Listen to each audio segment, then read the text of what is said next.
मैं विनेश ठाकुर, संपादक विधान केसरी एवं राष्ट्रीय अध्यक्ष जनसेवा दल, इन पॉलिटिकल पार्टियों से, देश भर की पॉलिटिकल पार्टियों से पूछना चाहता हूं कि आप लोग हमेशा दलित पिछड़ों की बात करते हैं, हमेशा आरक्षित वर्गों की बात करते हैं, हमेशा सभी का सबका साथ सबका विकास की बात करते हैं, हमेशा पीडीए बनाकर तमाम तरह की बातें करते हैं, हमेशा भाईचारा बनाने की बात करते हैं। लेकिन आपसे कोई पूछे, आप क्या बता सकते हैं कि आप लोगों ने आज तक अपनी पार्टी से जनसंख्या अनुपात में लोगों को हिस्सेदारी क्यों नहीं दी? जब आप लोग सरकार में आकर के तमाम वर्गों के विकास की बात करते हैं, तो सबसे पहली जिम्मेदारी तो आप लोग अपनी पार्टी के मालिक होने के कारण, अपनी आप पार्टी के मालिक होते हैं और अपनी पार्टी के मालिक होने के बावजूद जनसंख्या अनुपात में हिस्सेदारी क्यों नहीं दे सकते? हम लोग नंद वंश के लोग हैं, मैं शयन सविता समाज से आता हूं। मैं पूछना चाहता हूं आप लोगों से कि आप लोग कर्पूरी ठाकुर जी को खूब मानते हैं, लेकिन उनके समाज को कभी आज तक उत्तर प्रदेश में एक विधायक बनाने का काम नहीं किया।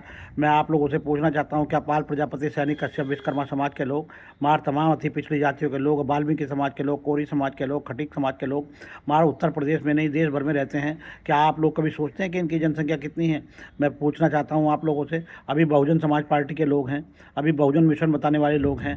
बहुजन मिशन बताने वाले मैंने उत्तर प्रदेश में बड़े बड़े नेता देखे हैं। वो जब मौका लगता है तब भारतीय जनता पार्टी के साथ हो जाते हैं। हम लोगों को मनुवादी बता करके, मनुवादी की विचारधारा बता करके वो करते हैं, गुमराह करते हैं, देश की जनता को गुमराह करते हैं, आपस में भाईचारा खराब करते हैं। अरे मनुवादी व्यवस्था के लोगों, मनु व्यवस्था की बात करने वालों, क्या आप लोग मनुवादी नहीं हैं? सच्ची बात करें ईमानदारी के साथ, तो आप लोग मनुवादी हैं जो बहुजन समाज की बात करते हैं। बहुजन समाज की बात तो तब तो होती है जब सर्व समाज की बात होती है, जब बात उसकी आती है।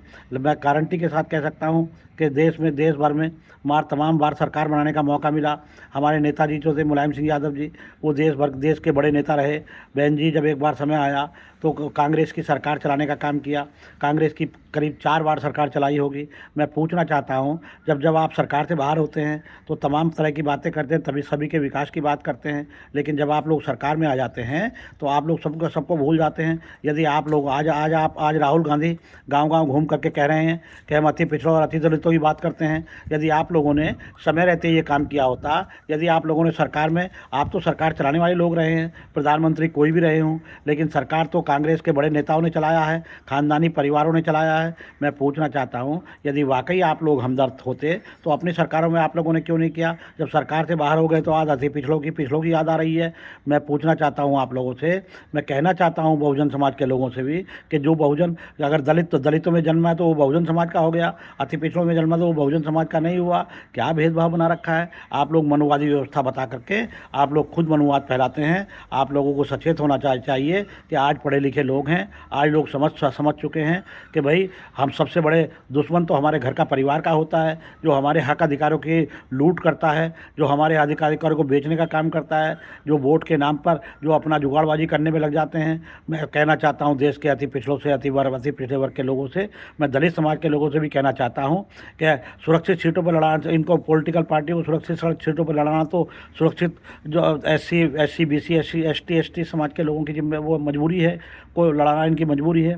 लेकिन ये बता सकते हैं, कि अपनी पार्टियों से सामान्य सीटों पे कितने टिकट देते हैं? मैं तो ये तब जान सकता हूँ, ये अगर हमारे रहबर हैं, यदि ये दलित पिछड़ों के रहबर हैं, तो क्यों नहीं सामान्य सीटों से चुनाव लड़ाने का काम करते? अभी देखा होगा आपने तमिलनाडु में, अभी वो विजय हैं, उन्होंने दलितों को अपनी सामान्य सीटों से चुनाव लड़ाने का काम किया। जितनी सीटों पर चुनाव लड़ाया उतनी सीटें जीत करके आए। अभी देखो सुरक्षित सीटों पर, मैं दलित समाज के लोगों से भी कहना चाहता हूँ, मैं SC ST समाज के लोगों से भी कहना चाहता हूँ कि आप लोग समझते हैं कि भाई क्या आपको सुरक्षित सीटों पर चुनाव लड़ा करके तो आपको हराने का काम किया जाता है?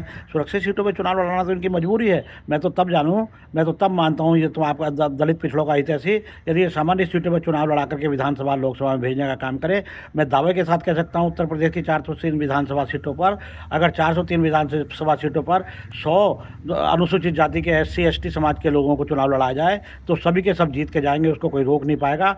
लेकिन जब सुरक्षित सीटों पर चुनाव लड़ने की बारी आती है तो वहाँ 4-5 SC ST समाज के लोग चुनाव लड़ते हैं, और जब SC ST समाज के लोग चुनाव लड़ते हैं तो आपस में कंपटीशन होता है, वोट बढ़ जाता है। और जिनको ये मनुवादी बताते हैं, ये मनुवादी जबकि वो है नहीं, जिनको ये मनुवादी बता करके हम लोगों को गुमराह करते हैं, वो चुनाव जीत कर चले जाते हैं। वो दबंग जब लोग होते हैं, चाहे वो किसी भी जाति का हो, दबंग कोई किसी विशेष जाति में नहीं होता है, दबंग किसी भी जाति में हो सकता है। मेरा अनुरोध है आप लोगों से, बहुजन समाज के लोगों से, कि आप लोग अपनी आँख खोलें और सब सब किसी के बहकावे में ना आकर के अपने प्लेटफार्म को मजबूत करें, मेरे साथ जुड़ें। मैं जनसेवा दल के माध्यम से आप लोगों को जनसंख्या अनुपात में हिस्सेदारी दे करके शासन सत्ता तक पहुंचाना चाहता हूं। मेरा कोई निजी स्वार्थ नहीं है। मैं आप लोगों से विश्वास दिलाता हूं कि मैं कभी मनुवाद की और या किसी तरह की बात नहीं करूंगा। मैं तो प्रत्येक वर्ग को जनसंख्या अनुपात में हिस्सेदारी की देने की बात करता हूं। नमस्कार, जय भीम, जय भारत, जय हिंदुस्तान।